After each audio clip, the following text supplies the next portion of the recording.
Olá, amigos, bem-vindos ao canal do Zaraba. Primeiramente, eu agradeço de coração aos novos inscritos no meu canal, este canal que dedico a informação de assuntos relevantes que eu considero e também para combater a desinformação dessa mídia esquerdista, canalha como a Globo Lixo, a Folha de São Paulo, o Estadão, o Globo, Veja, Abril e toda essa cambada de comunistas que querem mergulhar o país nas trevas. Hoje o assunto não poderia ser outro, o pedido de demissão de Sérgio Moro. Eu posso falar de cadeira porque eu trabalhei no Congresso cobrindo a Câmara, o Senado, as comissões técnicas do Executivo, então eu conheço os meandros daquela casa, de certa forma. Hoje, é claro, né, o parlamento, por causa dos seus componentes, é outro. Mas, no entanto, as práticas são as mesmas. Meus amigos, o herói, entre aspas, Sérgio Moro, deixou o barco Brasil para navegar por conta própria no oceano da traição política. E saiu de forma, no mínimo, deselegante, para não dizer de traição mesmo, enchendo a oposição de munição no momento de crise pelo qual passa o país, em grande parte impulsionada pela esquerdalha. Ao convocar uma coletiva de imprensa no Ministério da Justiça e anunciar sua saída do cargo, Moro mostrou o seu caráter, infiel e traíra. Mandetta foi demitido. No entanto, ele esteve lá com o presidente e entregou o cargo, apesar das divergências. Agora, o ministro Moro, além de sair dessa forma, acusou o presidente de crimes de responsabilidade, como de ingerir politicamente na PF ou então querendo ter acesso a informações de investigações desta pasta. Mas o pivô foi a troca do diretor-geral da PF, Maurício Luiz Valeixo, que desde janeiro já vinha avisando que era seu desejo deixar o cargo.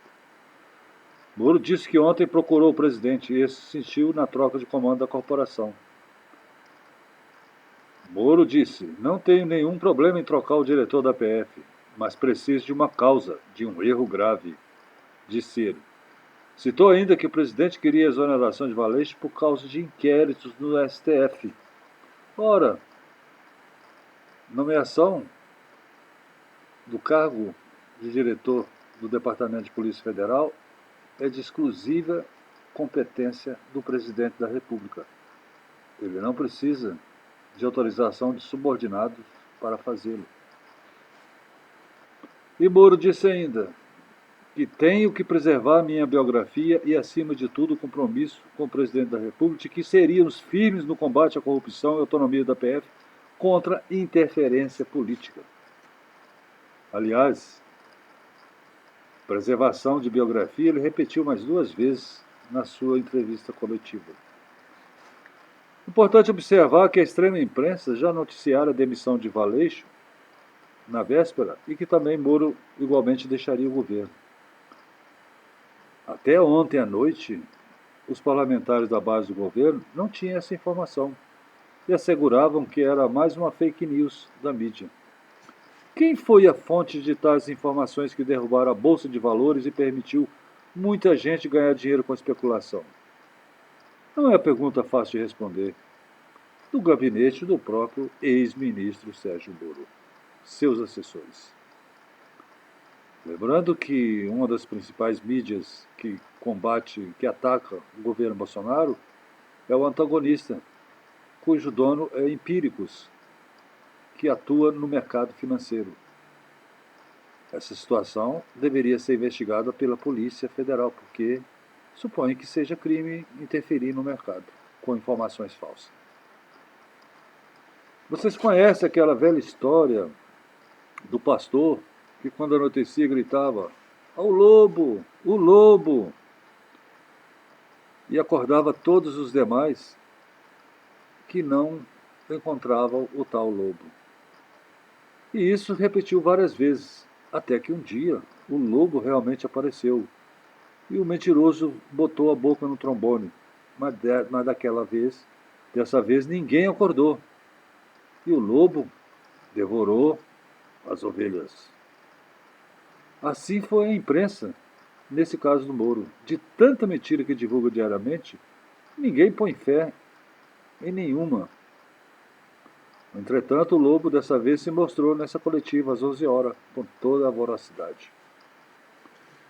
Enquanto os esquerdistas e políticos corruptos e outros lobos subiam o hashtag a favor de Moro, como o presidente FHC, mentor do Lula ladrão, corrupto, globalista, a favor das pautas comunistas como aborto, liberação de drogas, LGBT e do fisiologismo que ele implementou em 8 anos à frente do governo. Vejamos.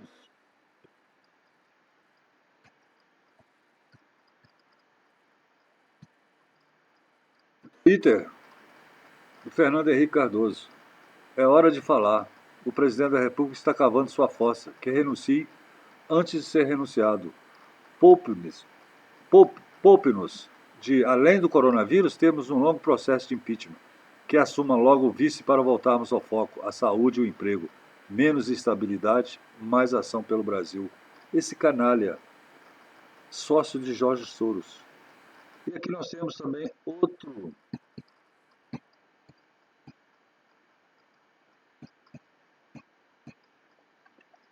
Amigos, né? Temos aqui esse Twitter também da Globo, da afiliada da Globo em Pernambuco, a G1 Pernambuco. Olha que eles postaram. Cidades brasileiras registram para-enlace durante a entrevista de Bolsonaro sobre demissão de Moro. Aqui diz que São Paulo, Rio, Belo Horizonte, Recife, Fortaleza, Florianópolis, pessoas bateram as panelas e gritaram fora Bolsonaro na tarde desta sexta-feira. Entretanto, a hora da postagem desse Twitter, 3 horas e 8 minutos, no dia 24 de abril de 2020. Por 2 horas antes do presidente fazer seu pronunciamento. Veja, meus amigos, eles estavam com a matéria pronta e publicaram antes. Eles erraram. O Satanás também erra. Eles erraram e publicaram 2 horas antes. Por isso eu digo para vocês, não acredite nessa mídia. Mas, de fato, às 17 horas, o presidente da República fez a sua conferência para a imprensa, sem responder pergunta, com seu tom peculiar de sinceridade, junto com todos os seus ministros, para rebater a jogada suja de Moro. Ele revelou que o ex-ministro condicionou a saída de Valeixo à sua indicação como ministro do STF, além de destacar que era necessário quase implorar ao ministro investigar fake news montado pela Globo Lixo e o Witzel. Aliás, primeiro, sobre os autores do atentado de que foi vítima, contra o Adélio, até hoje parado, ninguém sabe. E depois da posse, a fake news montada pela Globo Lixo e Auschwitz, governador do Rio, tentando ligá-lo ao assassinato de Marielle Franco, aquela vagabunda do PSOL, abortista, defensora de narcotraficantes, e também no caso do porteiro em seu condomínio, que teria afirmado que um dos acusados do assassinato dessa moça estiveram na residência do presidente, quando ele tem prova de que estava no parlamento. A PF e o próprio ministro não fizeram nenhum esforço para investigar as falsas acusações contra o presidente da República.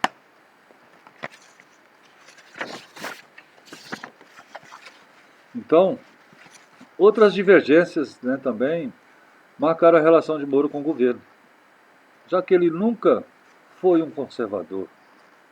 Na verdade, ele é um progressista, é desarmamentista e nunca se posicionou contra o aborto e contra os absurdos cometidos na crise do vírus, como as prisões ilegais de idosos e cidadãos de bens com truculências e algemas pelas polícias a mando de prefeitos e governadores.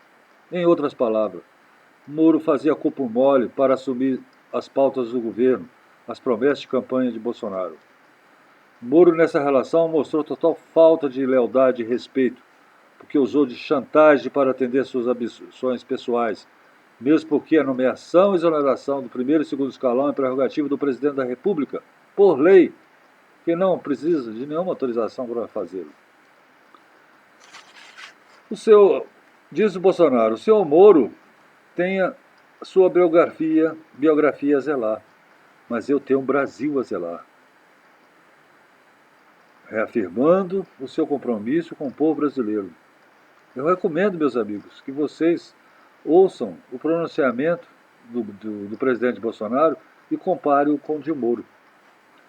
Há que se lembrar que foi Moro que procurou Bolsonaro após sua vitória, embora esse mesmo sujeito tenha se ignorado Bolsonaro num encontro casual no aeroporto, ainda em campanha.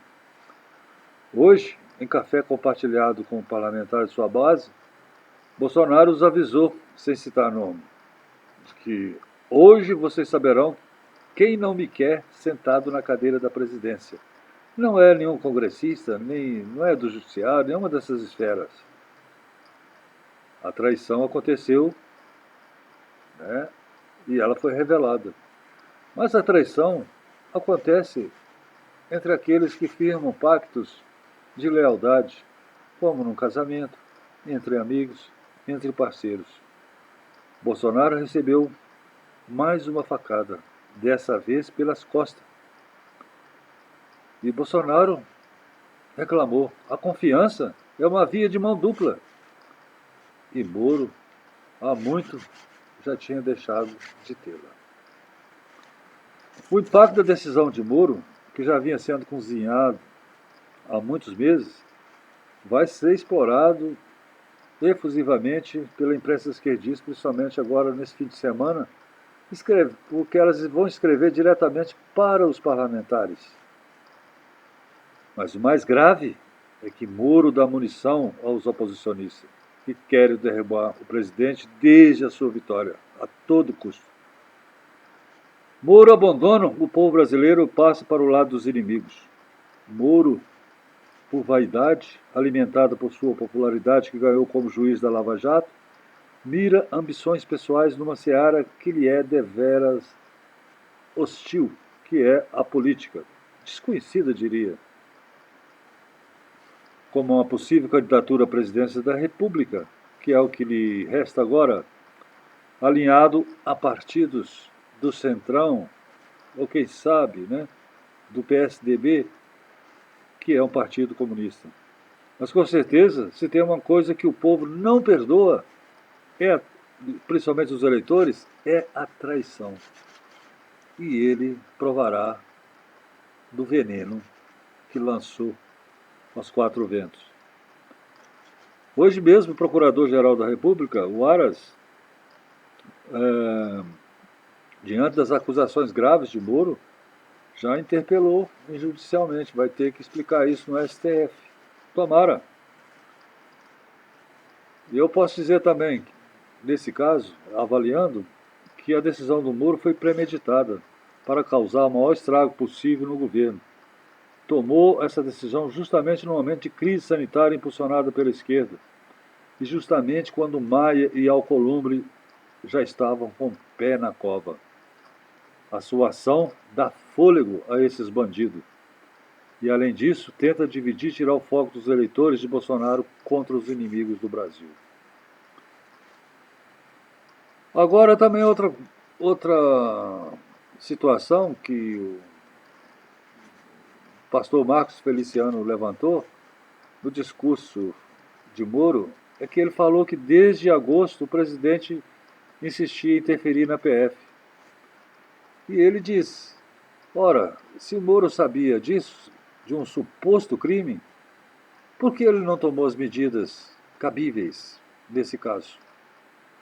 No mínimo, ele se contradiz. E mais grave, prevaricou. Em outras palavras, agora ficaremos o seguinte: quem está com a verdade? Moro ou o presidente da República? Incorruptível. Moro, o herói da Lava Jato, por cumprir a sua missão. Será que honestidade é uma coisa tão rara assim? Será que o ministro, o ex-ministro, no seu cargo como juiz, ele foi herói porque foi honesto? Mas isso não deve ser, essa virtude não deve ocupar o coração e as ações de todos os funcionários públicos, de todo cidadão? Por que herói? Por quê? De fato, prestou um grande serviço porque não se vendeu e não se deixou abater diante do sistema criminoso que impera no Brasil. Manteve-se firme no comando dos processos. E isso é um mérito, porque virtude, aliás, porque honestidade é uma virtude que não é muito frequente nas hostes judiciais e do Ministério Público. E muito menos no Congresso, convenhamos. Essa crise, ela passa e, com certeza, na minha avaliação, o Moro é um traidor, é um desleal e sai do barco Brasil e embarca na galera daqueles que querem destruir o país. Dá munição para os opositores do Bolsonaro. Mas, na minha avaliação, Bolsonaro, com seu pronunciamento, marcou 2 gols. E seus eleitores e o povo brasileiro estará mais forte ainda em apoiá-lo, em todo e qualquer momento. Afinal, um jogador não pode prevalecer sobre o técnico, fazendo analogia com o futebol. Então, ele vai sair mais forte dessa crise porque ele tem a verdade, coisa que eu acho que hoje o ministro Sérgio Moro escorregou. É isso aí, meus amigos. Essa é a minha avaliação sobre essa crise. Espero que vocês tenham gostado. Compartilhe o vídeo e assine o seu sininho aí para que seja avisado da postagem do próximo vídeo. Um grande abraço e o nosso Senhor Jesus Cristo abençoe cada um de vocês nesse final de semana. Que tenha um bom sábado e um bom domingo de quarentena forçada. Abraços.